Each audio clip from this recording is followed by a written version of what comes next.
Saudara-saudari pencinta insan Intisari Sabda Harian yang terkasih, salam jumpa lagi.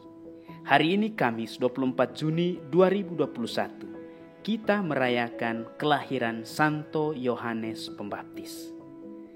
Karena itu, kita akan bacakan dan renungkan perikop dari Injil Lukas bab 1 ayat 57 sampai 66. Pertama-tama, mari kita simak Injilnya.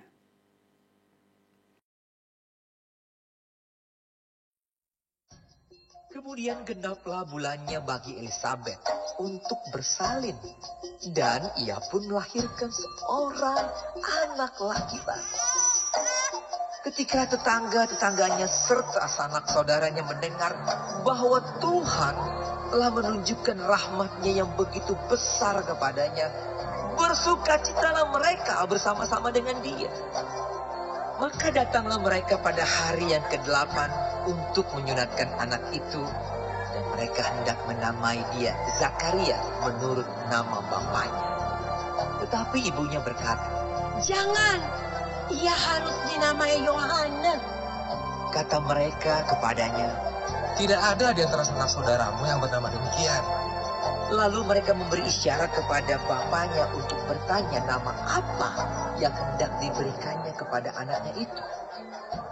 Ia meminta batu tulis, lalu menuliskan kata-kata ini. Namanya adalah Yohanes. Dan mereka pun heran semuanya.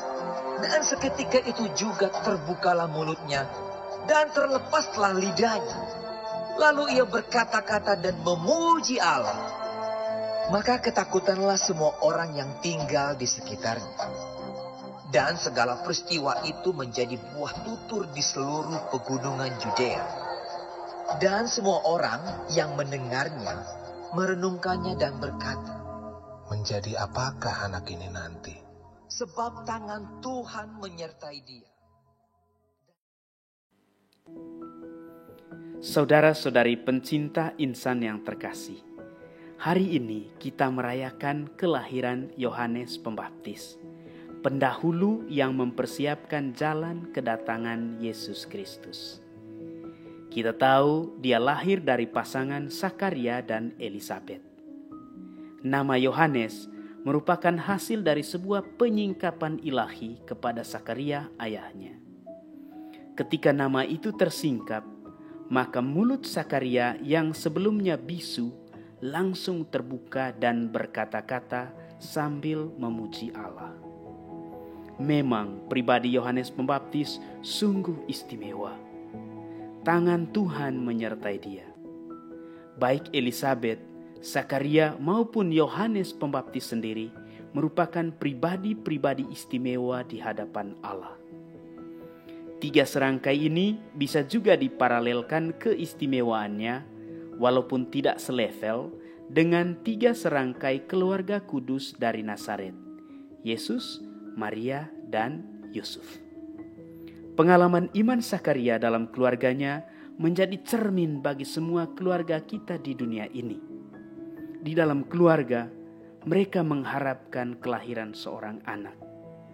Harapan selalu ada, walaupun dalam situasi yang sulit mengharapkan apa yang diidamkan. Mereka mengharapkan dalam situasi yang tidak ada kemungkinan lagi untuk berharap. Namun coba kita lihat, yang hadir dari harapan itu adalah seorang figur yang mewartakan suatu harapan yang satu-satunya manusia harapkan, yakni kedatangan Yesus Kristus. Zakaria dan Elisabet mengharapkan kelahiran Yohanes Pembaptis. Dan kedatangan Yohanes Pembaptis memberi satu harapan lebih besar lagi akan kedatangan Sang Mesias, Yesus Kristus. Maka ada pelipat gandaan harapan di dalam kisah keluarga Yohanes Pembaptis, Zakaria, dan Elisabet. Saudara-saudari pencinta insan yang terkasih, Yohanes Pembaptis lahir untuk mempersiapkan kedatangan Tuhan Yesus. Ia sangat berpengaruh pada waktu itu, bahkan memiliki banyak pengikut. Ketenaran dan warisan spiritualnya dalam lingkungan kemuritannya tidak membuat dia lupa akan tugas utamanya, yakni memperkenalkan Yesus Sang Mesias. Bahkan murid-murid Yesus yang pertama berasal dari murid-murid Yohanes Pembaptis. Ia rela menjadi semakin kecil dan menghilang, supaya Yesus semakin besar dan semakin dikenal. Ini adalah misi perutusan Yohanes Pembaptis. Meneladani dia, kita pun dipanggil untuk menjadi saksi. Siap menjadi kecil bahkan menghilang, supaya Yesus yang kita wartakan menjadi lebih besar, menjadi lebih dikenal oleh banyak orang. Ini adalah tugas perutusan yang kita bisa teladani dari tugas perutusan Yohanes Pembaptis. Kita semakin kecil dan Yesus semakin besar. Kita pelan-pelan menghilang dan Yesus membiarkan dirinya untuk dikenal oleh banyak orang.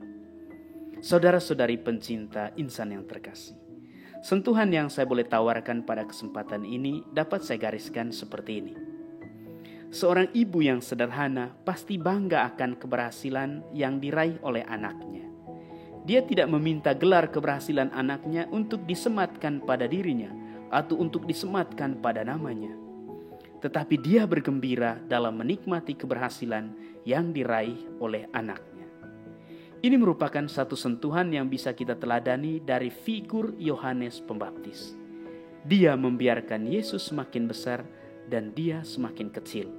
Ketika Yesus semakin tampil dan semakin dikenal, Yohanes Pembaptis bangga dan berbahagia dengan kehadiran Yesus yang ia perkenalkan. Semoga dan Tuhan memberkati.